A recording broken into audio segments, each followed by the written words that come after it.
Hello everyone and welcome to learn up IAS. So आज 12 अगस्त को justice Yashwant Verma जो कि दिल्ली हाई कोर्ट के जज थे और उनके घर में कैश नोट फाउंड किया गया था, आपको पता होगा, उनसे रिलेटेड लास्ट ईयर ये न्यूज में था।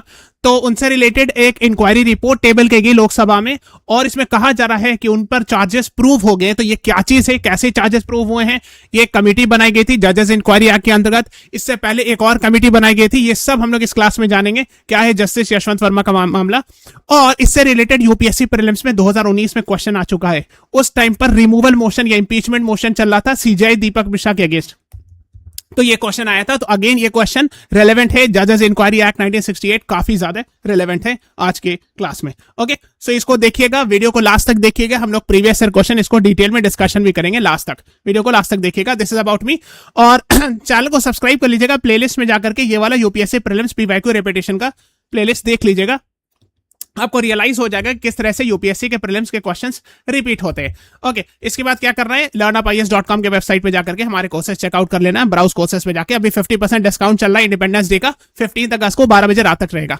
ओके, आप देख सकते हो ये इंग्लिश का है और ये इंग्लिश का है। You can go, demo videos भी अवेलेबल है। लेट अस स्टार्ट, शुरू करते हैं। Inquiry committee report on justice Yashwant Varma to be tabled in Lok Sabha on 12 August. ये आ रही थी रिपोर्ट, है ना, जो लोकसभा के स्पीकर ओम बिरला साहब ने बनाई थी लास्ट ईयर। इसकी रिपोर्ट आज आ गई है, इसी को हम लोग डिस्कस करेंगे। तो ये सब लास्ट ईयर हुआ था, मार्च की बात है। इनके घर में ना आग लग गई थी और ये उस वक्त दिल्ली में नहीं थे। ओरिजिनली इनका पेरेंट हाईकोर्ट इलाहाबाद हाईकोर्ट था। फिर उनको 2021 के आसपास उनको दिल्ली हाईकोर्ट ट्रांसफर किया गया था और दिल्ली हाईकोर्ट में उनके ऑफिशियल रेसिडेंस में एक स्टोर रूम था, जैसे उनका घर होता है ना, साइड में स्टोर रूम होता है, उसमें आग लग गई थी और वो उस वक्त मौजूद नहीं थे घर में।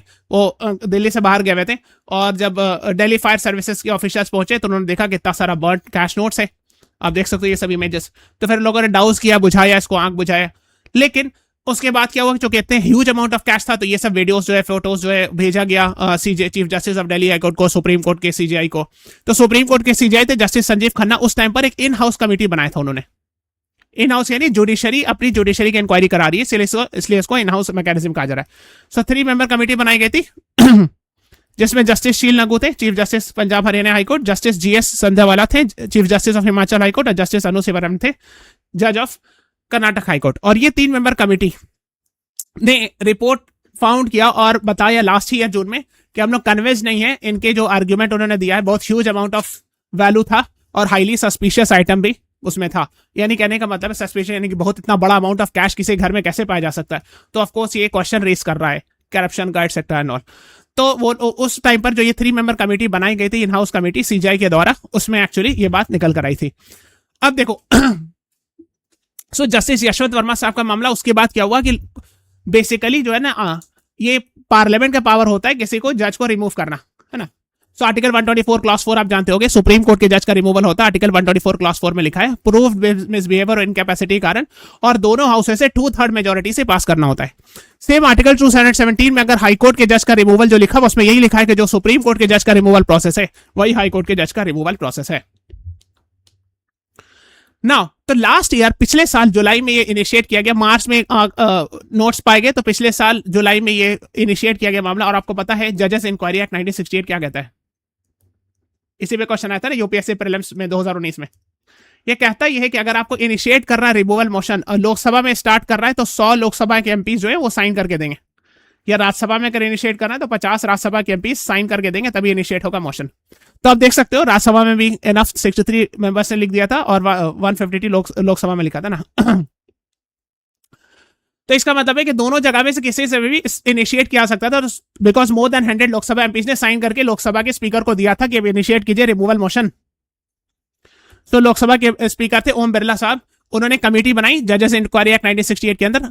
और इस जजेस इंक्वायरी एक्ट में लिखा हुआ यह है कि एक सुप्रीम कोर्ट के जज, चीफ जस्टिस ऑफ हाईकोर्ट, एक डिस्टिंग्विश्ड जूरिस की 3 मेंबर कमेटी बनाई जाए।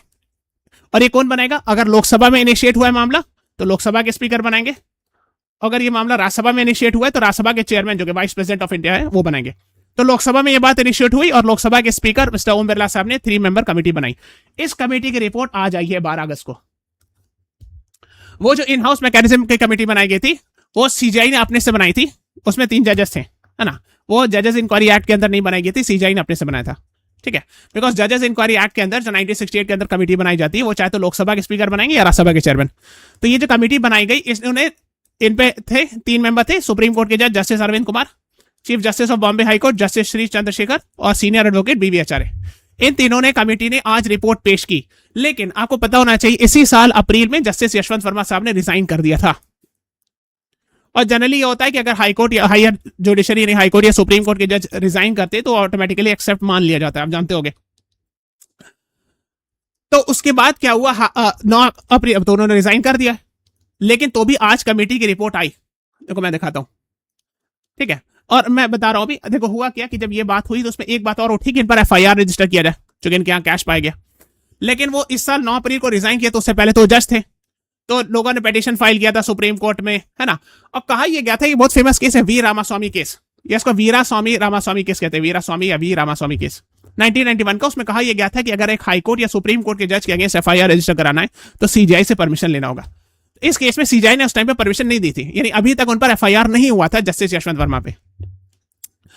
फिर उन्होंने ये सब, देखो लास्ट ईयर 21 मई की न्यूज है, लास्ट ईयर जून की न्यूज है, ये सब न्यूज में आया था।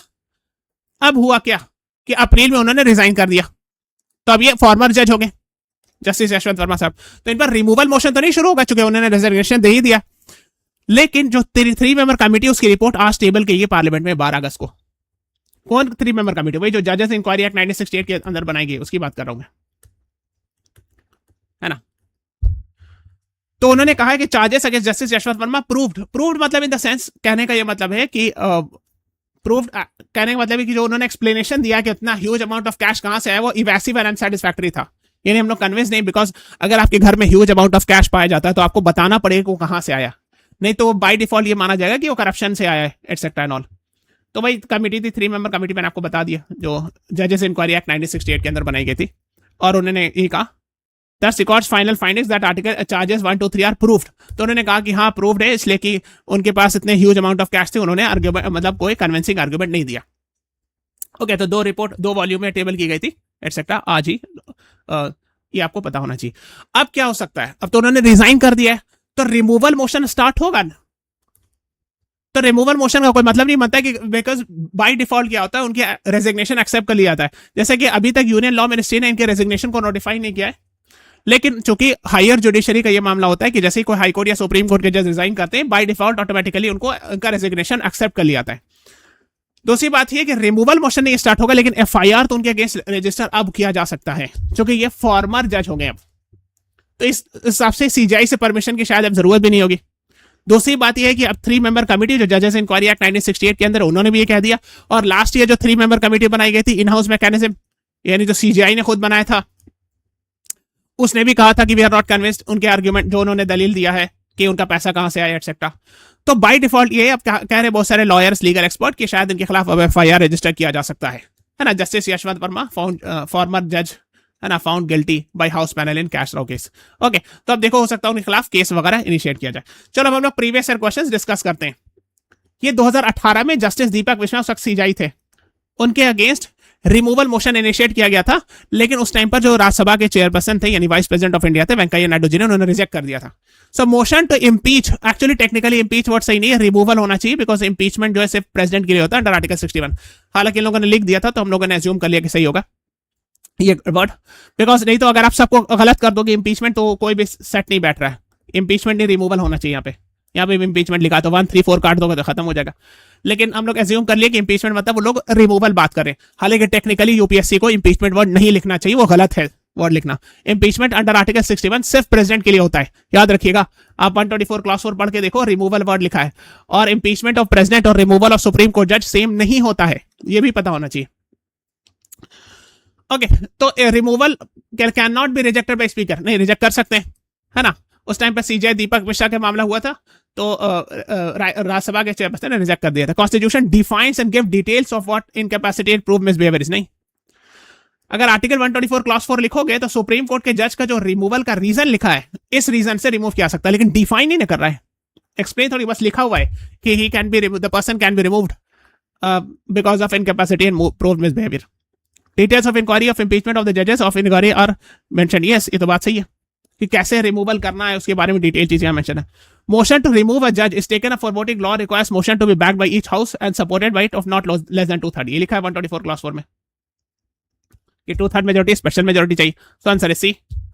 ठीक है, तो ये एकदम सिंपल सा है ना, डिफाइंस वाला गलत है, कैनॉट गलत है ना, so that's what you 124 class 4 पढ़ो, लिखा है रिमूव 2/3 मेजोरिटी, ये लिखा हुआ है ना, पार्लियामेंटल लॉ बनाए जजेस इंक्वायरी एक्ट 1968, डिटेल्स मेंशन यहाँ, तो ये सही है, ये सही है 2/3 वाला, ठीक है, तो 3 या 4 सही है। ओके, उस टाइम पे ये आया था 2018 में, देखो Venkaiah Naidu rejects impeachment notice against CJI, removal होना चाहिए, इंपीचमेंट सही टर्न नहीं है यूज करना, हालांकि अखबार वाले भी लिख देते हैं। फिर ऐसे सिमिलर मामला आया था जस्टिस यशवंत वर्मा का, जो अभी न्यूज में था ना, सो ये आपको पता होना चाहिए। चैनल को सब्सक्राइब कर लीजिएगा, अगर आपको वीडियो पसंद आए प्लेलिस्ट में जाकर के ये वाला यूपीएससी प्रीलिम्स रिपीटेशन का प्लेलिस्ट जरूर देख लीजिएगा, आपको खुद रियलाइज हो जाएगा कि प्रीवियस ईयर क्वेश्चन रिपीट होते हैं। learnupies.com के वेबसाइट पे जाके हमारे कोर्सेज चेकआउट कर सकते हो, इंग्लिश और इंग्लिश में अवेलेबल है। Okay, previous year questions. तो ये 15 अगस्त तक डिस्काउंट है, हाँ आप देख सकते हो 50% डिस्काउंट है 15 अगस्त के 12 बजे रात तक। चैनल को सब्सक्राइब कर लीजिए, press the like button, share this video. Thank you everyone, thanks for watching, have a nice day.